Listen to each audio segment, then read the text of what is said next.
நீங்க ஆக்டிவா இன்வெஸ்ட் பண்ணிட்டு இருக்கீங்க அப்படின்னா, உங்க மைண்ட்ல ஒரு பாயிண்ட் ஆஃப் டைம்ல இந்த ஒரு கொஸ்டின் வந்திருக்கும். என்ன அப்படின்னா, நம்ம எப்போ நம்மளோட இன்வெஸ்டிங்க குளோபல் லெவல்ல எடுத்துட்டு போக போறோம் அப்படிங்கிறது தோணும். இது ஏன் எல்லாருக்குமே தோணுது அப்படின்னா, இப்ப ஜெனரலா குளோபல் மார்க்கெட்ல இருக்கிற கம்பெனிஸோட ப்ராடக்ட்ஸ நம்ம எல்லாருமே யூஸ் பண்ணுவோம். அது ஆப்பா இருக்கலாம், இல்ல ஒரு ஏஐயா இருக்கலாம், இல்ல ஒரு சாஃப்ட்வேரா இருக்கலாம். எதா இருந்தாலுமே அந்த கம்பெனிஸோட ப்ராடக்ட்ட நம்ம எவ்ரி சிங்கிள் டே யூஸ் பண்ணுவோம். அதனால நமக்கு நெறைய பயன்களும் இருக்கும்.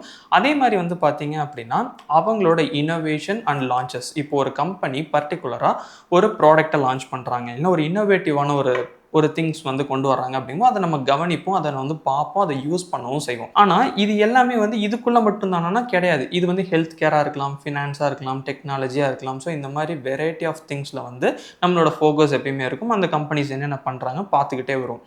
இப்போ இதுல நம்ம பார்த்ததுக்கு அடுத்து நம்ம என்ன பண்ணுவோம் அப்படின்னா, ஓகே இந்த கம்பெனில அப்ப நம்ம இன்வெஸ்ட் பண்ணலாமா? ஏன்னா நல்ல கிரவுத் பொட்டன்ஷியல் இருக்கிறத நம்ம பார்ப்போம். அவங்களோட வொர்க்ஸ பார்ப்போம். அவங்களோட ப்ராஜெக்ட்ஸ பார்க்குறோம். ஸோ இதெல்லாம் பார்த்து ஓகே இந்த கம்பெனி ஃபியூச்சர்ல நல்லா வரலாம் அப்படிங்கிறதும் தெரியும். ஆனா, இப்ப இதில இன்வெஸ்ட் பண்ணலான்னு வரும்போது தான் நமக்கு ஒரு முக்கியமா சில கொஸ்டின்ஸ் நமக்கு மைண்டுக்குள்ள வரும். அது என்னென்ன அப்படின்னு பார்த்தோம்னா, ஃபர்ஸ்ட் விஷயம் நான் எப்படி யுஎஸ் மார்க்கெட்ல இன்வெஸ்ட் பண்றது அப்படிங்கிறது ஃபர்ஸ்ட் கொஸ்டின். 2வது இப்போ நான் இன்வெஸ்ட் பண்ண போறேன் அப்படின்னாலுமே, அது சேஃபா அண்ட் ரெகுலேட்டடா அப்படிங்கிறது நம்ம மைண்டுக்குள்ள தோன்ற 2வது கொஸ்டின். 3வது என்ன அப்படின்னா, இங்க ஃபண்ட் ட்ரான்ஸ்ஃபர் அதாவது இந்த பணம் பரிவர்த்தனை எப்படி நடக்கும் அப்படிங்கிறது 3வது கொஸ்டின். 4வது என்ன நமக்கு தோணும் அப்படின்னா, நான் எப்படி இந்த அக்கவுண்ட்ட ஆக்டிவேட் பண்றது? இது 4வது. 5வது என்ன அப்படின்னா, இதுல இருக்க டாக்ஸேஷன்ஸ் என்ன அப்படிங்கிறது நமக்கு நமக்கு 5வது கொஸ்டினா வரும். 6வது முக்கியமான கொஸ்டின்ஸ் என்ன அப்படின்னு பார்த்தோம்னா, இதுக்கான சார்ஜஸ் என்ன அப்படிங்கிறதும் தோணும். இப்ப இதெல்லாம் மைண்டுக்குள்ள வரும்போது நமக்கு ஒரு இன்வெஸ்டரா என்ன தோணிரும் அப்படின்னா, இது என்ன இவ்வளோ ஒரு காம்ப்ளெக்ஸா இருக்கு அப்படிங்கிற ஒரு கஷ்டமா ஒரு ஃபீலா இருக்கே. இதுக்கான ஒரு டீட்டெயில்டு திங் எங்கேயுமே இல்லையே அப்படிங்கிறது நமக்கு தோணும். ஆனா, தன்ல நாங்க டே 1ல இருந்து ஃபாலோ பண்ற ஒரு சிம்பிளான பிலாசபி என்ன அப்படின்னா, இன்வெஸ்டிங் அப்படிங்கிறது பார்த்தீங்கன்னா, சிம்பிளா இருக்கணும், டிரான்ஸ்பரண்டா இருக்கணும். அதே மாரி நமக்கு ஈஸியா ஆக்சஸிபிளாவும் இருக்கணும். இப்ப இந்த 3 தான் நமக்கு முக்கியம். ஏன்னா சிம்பிளா இருந்தா யாருனாலும் எளிமையா அத ஸ்டார்ட் பண்ண முடியும். டிரான்ஸ்பரண்ட் இப்ப அதுல என்ன சார்ஜஸ் வரப்போகுது அப்படிங்கிறது நமக்கு முன்னாடியே தெரிஞ்சிருச்சு அப்படின்னா, நம்ம ஈஸியா இன்வெஸ்ட்டும் பண்ண முடியும். அதே மாரி ஆக்சஸிபிள். இது ஒவ்வொரு இன்வெஸ்டர்ஸ்க்குமே என்னவா இருக்கணும்னா, ஆக்சஸ் பண்ணி அதை ஈஸியா பயன்படுத்துற மாரியும் இருக்கணும். ஸோ இதுதான் எங்களோட பிலாசபி. இத தான் நாங்க எல்லா ப்ராடக்ட்ஸ்லயுமே நாங்க யூஸ் பண்றதுமே.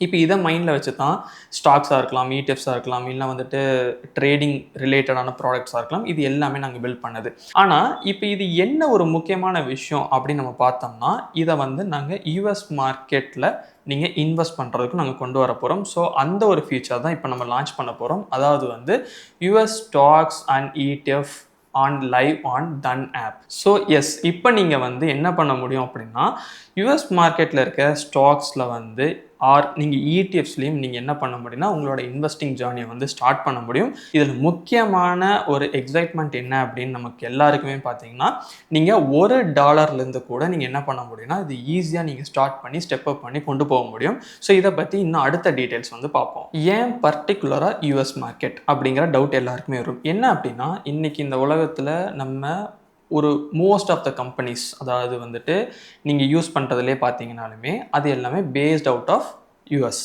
ஸோ இதுதான் ஒரு முக்கியமான விஷயம். அது ஒரு ஏஐ ரிலேட்டடான கம்பெனியாக இருக்கலாம், இல்லைனா ஒரு டெக் கம்பெனியாக இருக்கலாம், இல்லைனா ஒரு இ-காமர்ஸ் கம்பெனியாக இருக்கலாம், இல்லைனா ஸ்பேஸ் ரிலேட்டடாக இருக்கலாம், இல்லைனா ஒரு எலக்ட்ரிக் வெஹிக்கிள் ரிலேட்டடாக இருக்கலாம். ஸோ இதெல்லாம் நீங்கள் எடுத்து பார்த்தீங்கன்னா தெரியும். மோஸ்ட்லி அந்த சக்ஸஸ்ஃபுல் கம்பெனிஸ் எதை பேஸ் பண்ணியிருப்பாங்க அப்படின்னா, யூஎஸ் மார்க்கெட் பேஸ் பண்ணி. ஏன்னா அவங்களோட ஆரிஜின் அங்கே தான் இருக்கும். அப்போ என்ன அப்படின்னா, இப்போது நமக்கு ஒரு டெக் ரிலேட்டடான ஒரு ஐடியா வருது அப்படின்னா, ஸோ அதுக்கான கம்பெனிஸ் ஆல்ரெடி அங்கே நல்லாவே பெர்ஃபார்ம் பண்ணிட்டு இருப்பாங்க. ஸோ அப்போ நம்ம இது மட்டும் இல்லாமல் இடிஎஃப்ஸுமே இருக்குது. தௌசண்ட்ஸ் ஆஃப் இடிஎஃப்ஸ் இருக்குது. இப்போது நம்ம என்ன பண்ண முடியும் அப்படின்னா, எனக்கு பர்டிகுலராக ஒரு ஸ்டாக்கை பற்றி தெரியலப்பா, ஆனால் யூஎஸ் மார்க்கெட்டில் இருக்கிற லெட்ஸே ஒரு பர்டிகுலர் ஒரு செக்டார் பேசிஸ் இடிஎஃப்ல நான் பண்ணலாம் அப்படின்னா, நீங்கள் அதை தாராளமாக பண்ண முடியும். ஏன்னா அங்கே நிறைய இடிஎஃப்ஸ் இருக்கிறதுனால நீங்கள் உங்களோட இன்வெஸ்ட்மெண்ட்ஸ்க்கு ஏற்ற மாதிரி நீங்கள் ஈஸியாக வந்து பண்ண முடியும். இப்போது இன்வெஸ்டர்ஸ்க்கு என்ன அப்படின்னா, அதாவது வந்து ஜஸ்ட் வந்து US market and Indian market அப்படிங்கிற மாதிரி இல்லாமல் இது ஒரு ப்ராப்பரான டைவர்சிஃபிகேஷனாகவும் இருக்கும். இப்போ ஒரு அசெட் லெவலில் நம்ம பில்ட் பண்ணிட்டு வரோம் அப்படின்னம்னா, இப்போ உங்களுக்கு வந்து உங்களோட எக்ஸ்போஷர் என்ன அப்படின்னா குளோபல் லெவல்லையும் போக ஆரம்பிச்சிருச்சு. அதாவது வந்துட்டு இந்தியாவை தாண்டி நீங்கள் எங்கே போகிறீங்கன்னா யூஎஸ் மார்க்கெட்டுக்கும் போகிறீங்க, அவங்களோட கம்பெனிஸுமே நீங்கள் இன்வெஸ்ட் பண்ண போகிறீங்க. ஸோ அப்போ இது வந்து என்னென்னா ஒரு ப்ராப்பரான டைவர்சிஃபைடு ஒரு இன்வெஸ்ட்மெண்ட் ஒரு டிசிஷனாகவும் நமக்கு இருக்கும். அப்படிங்கிறத நம்ம வந்து யூஎஸ் மார்க்கெட்டை வந்து ஏன் சூஸ் பண்ணுறோம் அப்படிங்கிறதுக்கான முக்கியமான ரீசன். அடுத்த முக்கியமான கொஸ்டின், யூஎஸ் இன்வெஸ்டிங் எப்படி ஒர்க் ஆகுது, அதே மாதிரி இது எப்படி ரெகுலேட்டட் அப்படிங்கிற கொஸ்டின் உங்களுக்கு வரும். அதை பற்றி இன்டெப்த்தாக இப்போ நம்ம டிஸ்கஸ் பண்ணலாம். இப்போ ஜென்ரலாக வந்துட்டு குளோபல் இன்வெஸ்டிங்கில் வந்து எனேபிள் பண்ணுறதுக்காக இந்தியா எஸ்டாப்ளிஷ் பண்ணது தான் கிஃப்ட் சிட்டி ஐஎஃப்எஸ்சி அப்படிங்கிற ஒரு முக்கியமான விஷயம். இது வந்து ஒரு கேட்வே மாதிரி நீங்கள் எடுத்துக்கலாம். அதாவது ஒரு கேட், அதாவது நீங்கள் வேர்ல்டு ஃபினான்ஷியல் மார்க்கெட்ஸை ஆக்சஸ் பண்ணுறதுக்கான ஒரு கம்ப்ளீட் கேட், அந்த வழியாக நீங்கள் போய் ஆக்சஸ் பண்ணலாம் அப்படிங்கிற ஒரு சிம்பிள் அண்டர்ஸ்டாண்டிங். ஆனால் இது போக இந்த எக்கோ சிஸ்டம் ஆக்சுவலாக எப்படி வந்து ரெகுலேட் பண்ணப்பட்டிருக்கு அப்படின்னு பார்த்தீங்கன்னா, அதாவது ஐஎஃப்எஸ்சிஏ இதோட ரெகுலேஷனுக்கு கீழே தான் இந்த கம்ப்ளீட் எக்கோ சிஸ்டமே வந்து ஆப்ரேட் ஆகுது. இது கூட வந்து பார்த்தீங்க அப்படின்னா ஆர்பிஐ அண்ட் எஃப்இஎம்ஏவோட கைட்லைன்ஸுமே இதில் வந்து இவங்க என்ன பண்ணுறாங்கன்னா இந்த ஃப்ரேம் ஒர்க்கில் வந்து வச்சுருக்காங்க. இப்போ இது எல்லாமே எனக்கு வந்து தெரிஞ்சிருச்சு. இப்போ இது இன்னுமே பவர்ஃபுல்லாக மாற்றுறதுக்கு தன் என்ன பண்ணியிருக்காங்க அப்படின்னு பார்த்தோம்னா, ஆக்சுவலாக வந்துட்டு லீடிங் பார்ட்னர்ஸோட வந்து கொலாபரேட் பண்ணியிருக்காங்க. அதாவது இதை வந்து சிம்பிளாக ஒரு 3 விதமாக வந்து நம்ம பார்க்கலாம். ஃபஸ்ட்டு என்ன அப்படின்னா, நம்ம யூஎஸ் மார்க்கெட்டை ஆக்சஸ் பண்ணுறதுக்காக இந்தியா ஐஎன்எக்ஸ் இவங்களோட வந்து கொலாபரேட் பண்ணியிருக்காங்க. இதுக்கடுத்து என்ன அப்படின்னா, அதாவது ட்ரேட் எக்ஸிகியூஷன் அண்ட் கனெக்டிவிட்டிக்காக வியூ ட்ரேட் கூட வந்து கொலாபரேட் பண்ணியிருக்காங்க. இதுக்கு அடுத்து தேர்ட் ஒன் என்ன அப்படின்னா, ஃபண்ட் ட்ரான்ஸ்ஃபர்க்காக வந்து குளோமோ பேயோட வந்து கொலாபரேட் பண்ணியிருக்காங்க. ஸோ இது எல்லாமே என்ன மீனிங் அப்படின்னு பார்த்தோம்னா, உங்களோட இன்வெஸ்டிங் ஜேர்னி வந்து கம்ப்ளீட்டாக சீம்லெஸ்ஸாகவும் டிரான்ஸ்பரண்டாகவும் ரெகுலேட்டடாகவும் ஸ்ட்ரக்சர்டு ஃப்ரேம் ஒர்க்காகவும் இருக்கணும் அப்படிங்கிறக்காக தான் இந்த ஒரு முக்கியமான இது எல்லாமே வந்து நாங்கள் பண்ணியிருக்கோம். ஸோ இப்போ வந்து உங்களுக்கு புரிஞ்சிருக்கும் இது எவ்வளோ கிளியராக இருக்குது, எவ்வளோ ரெகுலேட்டட், எவ்வளோ சேஃப் அப்படிங்கிறது உங்களுக்கு புரிஞ்சிருக்கும். ஆனால் இது மட்டும் பத்தாது. இப்போ நம்ம தன் ஆப்பில் இது எப்படி இருக்குது அப்படிங்கிறத நம்ம நெக்ஸ்ட் பார்க்கலாம். இப்போ US market investing and ETFs இது எல்லாமே நம்ம தன் ஆப்பில் எப்படி ஆக்சஸ் பண்ணுறது அப்படிங்கிறத நம்ம ஒன்றா பார்க்கலாம். இப்போ ஜஸ்ட் உங்கள் தன் ஆப்பில் வந்து லாகின் பண்ணிக்கோங்க. ஸோ லாகின் பண்ணிவிட்டு கீழே கொஞ்சம் ஸ்க்ரோல் பண்ணிங்கனாலுமே உங்களுக்கு வந்துட்டு US stocks invest in US market அப்படின்னு ஒன்று இருக்கும். அதை ஜஸ்ட் வந்து நீங்கள் என்ன பண்ணுங்கள் அப்படின்னா ஜஸ்ட் வந்து கிளிக் பண்ணுங்கள். இப்போ இதில் வந்து ஜென்ரலாக வந்துட்டு உங்களுக்கு போர்ட்ஃபோலியோ வந்து இருக்கும். நீங்கள் இன்வெஸ்ட் பண்ணியிருக்க போர்ட்ஃபோலியோ வந்து இருக்கும். அதுக்கு கீழே வந்து என்ன அப்படின்னா உங்களுக்கு டிஸ்கவர், அதாவது வந்துட்டு இப்போ ஃபியூச்சர்டு என்ன இருக்குது, அதேமாதிரி டெக்னாலஜி, ஃபினான்ஷியல் சர்வீஸ், ஸோ இந்த மாதிரி என்ன அப்படின்னா உங்களுக்கு இந்த இடத்துல வந்து கொடுத்துருப்பாங்க. நீங்கள் வந்துட்டு இதையும் வந்து சர்ச் பண்ணி பார்த்துக்கலாம். நெக்ஸ்ட் வந்து மார்க்கெட்ஸ். ஸோ இப்போ இதில் வந்து பார்த்திங்கன்னா ஃபியூச்சர்டு, அதே மாதிரி வந்துட்டு பார்த்திங்கன்னா technology, financial service, health care, energy, so இது ரிலேட்டடாக இருக்கிற ஸ்டாக்ஸ் எல்லாமே உங்களுக்கு என்ன நடக்கும் அப்படின்னா இந்த இடத்துல வந்து இருக்கும். ஸோ இங்கேயுமே நீங்கள் இந்த ஆக்சஸ் பண்ணி பார்க்க முடியும். இப்போது நெக்ஸ்ட் முக்கியமான விஷயம் என்னென்னா நம்ம ஆர்டர்ஸ். ஸோ இப்போ ஆர்டர்ஸ் வந்து இப்போ நம்ம வந்து ஒரு இது ஆர்டர் பிளேஸ் பண்ணுறோம் அப்படின்னம்னா அதுக்கான டீட்டெயில்ஸ் எங்கே இருக்கும். இப்போ நீங்கள் எஸ்ஐபியுமே பண்ண முடியும். ஸோ அதுக்கான டீட்டெயில்ஸ் எங்கே இருக்கும், பாஸ்ட் ரைட்ஸ் வந்து நீங்கள் இங்கே பார்க்கலாம். இதுக்கடுத்து ஒன்ஸ் நம்ம இது பை பண்ணிட்டோம் அப்படின்னா நம்ம போர்ட்ஃபோலியோவில் நமக்கு இந்த இடத்துல வந்து காட்டும். ஸோ மல்டி பேக்கர், அதே மாதிரி வந்துட்டு ஓவரால் நம்மளோட போர்ட்ஃபோலியோ எப்படி இருக்குது, ஸ்பெஷலு, சோல்டு, ஸோ இது எல்லாமே உங்களுக்கு இந்த இடத்துல இருக்கும். ஸோ இப்போ என்ன அப்படின்னா நீங்கள் ஜஸ்ட்டு வந்துட்டு ஹோம் கொடுத்துட்டு கீழே வந்தீங்க அப்படின்னாலுமே உங்களுக்கு டாப் மார்க்கெட் மூவர்ஸ் யார் யார் 52 வீக்ஸ் ஹை லோ எல்லாமே இருக்கும். இதுக்கு அடுத்து வந்து மார்க்கெட் மூவர்ஸ் உங்களுக்கு இந்த இடத்துல வந்து கொடுத்துருப்பாங்க. இப்போ ஜென்ரலாக வந்துட்டு நம்ம ஆர்டர் போர்ட்ஃபோலியோ பார்த்தோம் பார்த்தீங்களா. ஸோ இப்போ என்ன பண்ண போகிறோம்னா ஒரு ஸ்டாக் வந்து நம்ம வந்து பை பண்ணலாம். அதாவது எப்படி பை பண்ணணும் அப்படிங்கிறத பார்க்கலாம். இப்போ நெட்ஃப்ளிக்ஸ் வந்து கொடுத்துருக்கேன். ஸோ இப்போ இதில் வந்து நமக்கு வந்து இன்வெஸ்ட் நவ் அப்படின்னு ஒரு ஆப்ஷன் இருக்கும். ஸோ யூஎஸ் மார்க்கெட் பொறுத்தளவு நீங்கள் முக்கியமாக தெரிஞ்சிக்க வேண்டியது என்ன அப்படின்னா இதில் வந்து நீங்கள் ஆர்டர்ஸ் வந்து ஷேர்ஸ் அண்ட் வேல்யூ பேஸ் பண்ணி நீங்கள் போடலாம். இப்போ ஷேர்ஸ் அப்படின்னா உங்களுக்கு எவ்வளோ ஷேர்ஸ் வேணுமோ நீங்கள் அதில் என்ட்ரு பண்ணிங்கன்னா அதுக்கான நீங்கள் ஃபண்ட்ஸ் வந்து நீங்கள் கொடுக்குற மாதிரி இருக்கும். இப்போ இதே இது வேல்யூஸ் அப்படின்னா என்னென்னா ஃப்ராக்ஷனில் வந்து நீங்கள் என்ன பண்ண முடியும்னா நீங்கள் ஷேர்ஸ் வாங்க முடியும். இப்போ லெட்ஸ் சே ஃபார் எக்ஸாம்பிள் இது வந்து 82 ரூபாயில் ட்ரேட் நடக்கலாம். ஆனால் இப்போ என்னால் வந்து ஒரு $50 வந்து இதில் இன்வெஸ்ட் பண்ண முடியும்னு நான் நினச்சேன் அப்படின்னா நான் என்ன பண்ணணும் அப்படின்னு பார்த்தீங்கன்னா இங்கே கீழே உங்களுக்கு ஷேர்ஸ்ன்னு காட்டுது பார்த்தீங்கன்னா நம்ம இதில் வந்து டிக் கொடுத்துருக்கோம். ஆனால் இப்போ நம்ம கொடுக்குறது வேல்யூ. ஸோ இந்த வேல்யூவில் வந்து நம்ம என்ன பண்ணணும் அப்படின்னு பார்த்தீங்கன்னா நம்ம 50 அப்படிங்கிறத கொடுத்துட்டோம்னா குவான்டிட்டி எவ்வளோன்னு காட்டும். அப்போது நம்ம என்ன பண்ணுறோம்னா இன்ஸ்டன்ட் பை நம்ம கொடுக்குறோம் அப்படின்னா நமக்கு வந்து என்ன நடக்கும் அப்படின்னு பார்த்தீங்கன்னா அந்த பர்டிகுலர் குவான்டிட்டிஸ் வந்து வரும். இதான் ஃப்ராக்ஷனில் வாங்குறது. ஒரு ஷேர் 2 ஷேர் இல்லாமல் நீங்கள் இந்த மாதிரி 0.6 அந்த மாதிரி கூட நீங்கள் வாங்க முடியும். உங்களோட எவ்வளோ டாலர்ஸ் நீங்கள் இன்வெஸ்ட் பண்ணுறீங்களோ அதுக்கேற்ற மாதிரி.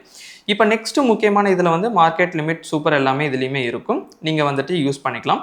இப்போ எஸ்ஐபி, இப்போ ஒரு ஸ்டாக்ஸில் நீங்கள் வந்து இன்வெஸ்ட் பண்ணுற மாதிரி நீங்கள் எஸ்ஐபியும் பண்ணலாம். இந்த எஸ்ஐபியிலுமே சேம் கான்செப்ட் தான். நீங்கள் இதை வந்து ஷேர்ஸாகவும் வாங்கலாம். இப்போ எனக்கு மந்த்லி 2 ஷேர் வாங்கணும்னு நான் வாங்கலாம். இல்லை நான் வேல்யூ பேஸ் பண்ணி நான் வாங்குறதா இருந்தாலும் வாங்கலாம்.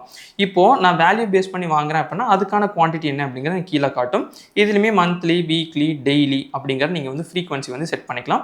அதேமாதிரி டேட்டுமே எவ்ரி மந்த் எப்போ அப்படிங்கிறத நீங்கள் இந்த இடத்துல வந்து நீங்கள் கொடுத்துக்கலாம். அதுக்கடுத்து குவான்டிட்டிஸ். ஸோ இது எல்லாமே உங்களுக்கு இந்த இடத்துல வந்து இருக்கும். ஷேர்ஸு அண்ட் வந்து வேல்யூஸ். ஸோ இது நீங்கள் மாற்றினீங்க உங்களுக்கு கீழே வந்து அப்டேட் ஆகும். ஸோ இப்போ வந்து நம்ம க்ளோஸ் பண்ணிடலாம். ஓகே, இப்போ நெக்ஸ்ட் முக்கியமானது என்ன அப்படிங்கிறத நம்ம பார்ப்போம். இப்போ இதில் வந்து இன்னும் கொஞ்சம் ஸ்க்ரோல் பண்ணிங்க அப்படின்னா நெக்ஸ்ட்டு வந்து நம்ம வந்து இடிஎஃப்ஸ். ஸோ இப்போ இதில் வந்து நிறைய இடிஎஃப்ஸ் நம்ம சொன்ன மாதிரி இருக்கும். ஸோ இப்போ இதில் வந்து ஏதாவது ஒரு இடிஎஃப்ஸ் வந்து நம்ம கொடுக்குறோம்னு வச்சுக்கலாமே. ஸோ இப்போ இதில் வந்து பார்த்தீங்கன்னா இதுலேயுமே நீங்கள் இன்வெஸ்ட்டும் பண்ணலாம், எஸ்ஐபியும் பண்ண முடியும். இப்போது இதில் யூஎஸ் மார்க்கெட்டில் இருக்க ஒரு பெரிய அட்வான்டேஜ் என்ன அப்படின்னா எவ்வளோ டாலர்ஸ் இருந்தாலுமே நம்ம ஃப்ராக்ஷனில் இன்வெஸ்ட் பண்ண முடியும். லெட்ஸே வந்து நீங்கள் கண்டிப்பாக ஒரு இடிஎஃப் வாங்கணும்னா அப்படிலாம் கிடையாது. என்கிட்ட ஒரு $10 இருக்குது, $20 இருக்குது அப்படின்னாலுமே நான் வாங்க முடியும். அதே இதுதான் இப்போ எஸ்ஐபிலையுமே. நீங்கள் வந்து கம்ப்ளீட்டாக ஒரு குவான்டிட்டி வாங்கணுங்கிறது இல்லை. என்கிட்ட வந்து $50 இருக்குது அப்படின்னாலுமே நீங்கள் என்ன பண்ண முடியும் அப்படின்னு பார்த்தீங்கன்னா அதுக்கான இதை வந்து நீங்கள் இங்கே எஸ்ஐபியில் வந்து வேல்யூன்னு கொடுத்துட்டு நீங்கள் பண்ணிக்கலாம். ஸோ இதுவுமே சேம் பை பண்ணுற கான்செப்ட் தான். இப்போதைக்கு நம்ம இதை க்ளோஸ் பண்ணிடலாம். ஸோ இப்போ இதில் வந்து பார்த்தீங்க அப்படின்னா நமக்கு ஆல்மோஸ்ட் வந்துட்டு இந்த மாதிரி தான் வந்து உங்களுக்கு செப்பரேட்டான பேஜ் வந்து இருக்கும். ஸோ இதில் வந்து நீங்கள் ஒவ்வொன்றும் ஆக்சஸ் பண்ணி பார்க்கலாம். இதுலேயுமே நிறைய அனலிட்டிக்ஸ் வந்து இருக்கும். ஸோ அந்த ஸ்டாக் எப்படி இருக்குது, அதோட சார்ட்ஸ் எப்படி இருக்குது அப்படிங்கிறது எல்லாமே நீங்கள் என்ன பண்ண முடியும்னா இதில் 1 by 1 நீங்கள் வந்து பார்க்கலாம். இதுலேயுமே நமக்கு வாட்ச் லிஸ்ட் இருக்குது. அண்ட் தென் வந்துட்டு நீங்கள் வந்து உங்களுக்கு தேவையான ஸ்டாக்ஸ் ஆட் பண்ணலாம். அந்த ஸ்டாக்ஸை பற்றி நீங்கள் இதுலேயுமே ஸ்டடி பண்ணலாம். ஸோ தட் வந்து இதை நீங்கள் ஈஸியாக வந்து என்ன பண்ண முடியும்னா தன் ஆப்பில் இந்த மாதிரி தான் நீங்கள் ஆக்சஸ் பண்ணணும்.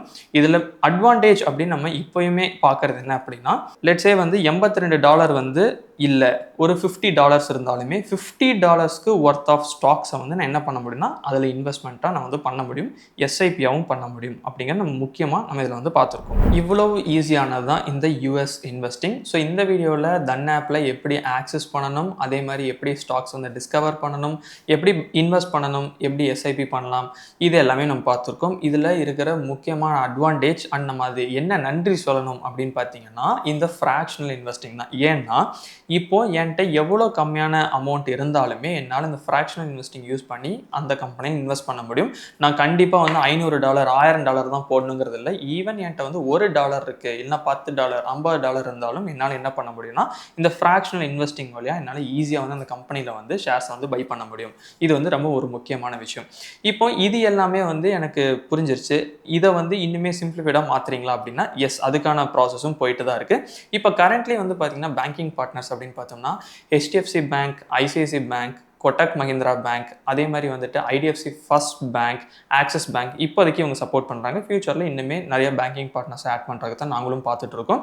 இப்போ இதுக்கடுத்து வரும்போது ப்ரைசிங் டீட்டெயில். இப்போ ப்ரோக்கரேஜ் அப்படின்னு நீங்கள் எடுத்தீங்கன்னா கம்ப்ளீட்லி டிரான்ஸ்பரண்ட். இந்த ப்ரைசிங் அப்படிங்கிறது தன்னில் எப்போதுமே டிரான்ஸ்பரண்ட் தான். இப்போ ப்ரோக்கரேஜ் பார்க்கும்போது வந்து பார்த்தீங்கன்னா ஜஸ்ட் 0.25% உங்களுக்கு வந்து டிரான்சாக்ஷன் வேல்யூக்கு, அதாவது both buy and sell orders. இப்போ இதுக்கு அடுத்து வந்து ஃபண்ட் ட்ரான்ஸ்ஃபர். இப்போ நான் வந்துட்டு $100 இல்லைனா அதுக்கும் மேலே நான் வந்து ட்ரான்ஸ்ஃபர் பண்ணுறேன், எனக்கு கம்ப்ளீட்லி ஃப்ரீ. இப்போ இதே மாதிரி வித்ட்ரா பண்ணுறேன் அப்படின்னா அது எப்போதுமே எனக்கு ஃப்ரீ தான். இப்போ இதுக்கடுத்து வர டவுட்ஸ் என்னென்னா ஃபண்ட் அண்ட் தென் வந்துட்டு டாக்ஸேஷன். இப்போ ஃபண்ட்ஸ் அப்படின்னு நம்ம பார்க்கும்போது நம்ம ஆக்சுவலாக வந்து கிஃப்ட் சிட்டியோட நம்ம வந்து ஃப்ரேம் ஒர்க் வழியாக தான் நம்ம இதை வந்து இன்வெஸ்ட்மெண்ட்ஸ் எல்லாமே நடக்குது. அப்படிங்கும்போது வந்துட்டு இது எது கீழே வந்துடும் அப்படின்னு பார்த்தீங்கன்னா LRS கீழே வரும், அதாவது லிபரலைஸ்ட் ரெமிட்டன்ஸ் ஸ்கீம். இது கீழே வந்துடும். ஸோ அதனால் நமக்கு அதுவுமே ஓகே. இப்போ டாக்ஸேஷன் வரும்போது பார்த்தீங்கன்னா 24 monthsக்கு மேலே நீங்கள் வச்சுருக்கீங்க அப்படின்னா அது வந்து லாங் டேர்ம் கேபிட்டல் கெயினில் வந்து வந்துடும். அது வந்து 12.5% அதுக்கான டேக்ஸ்.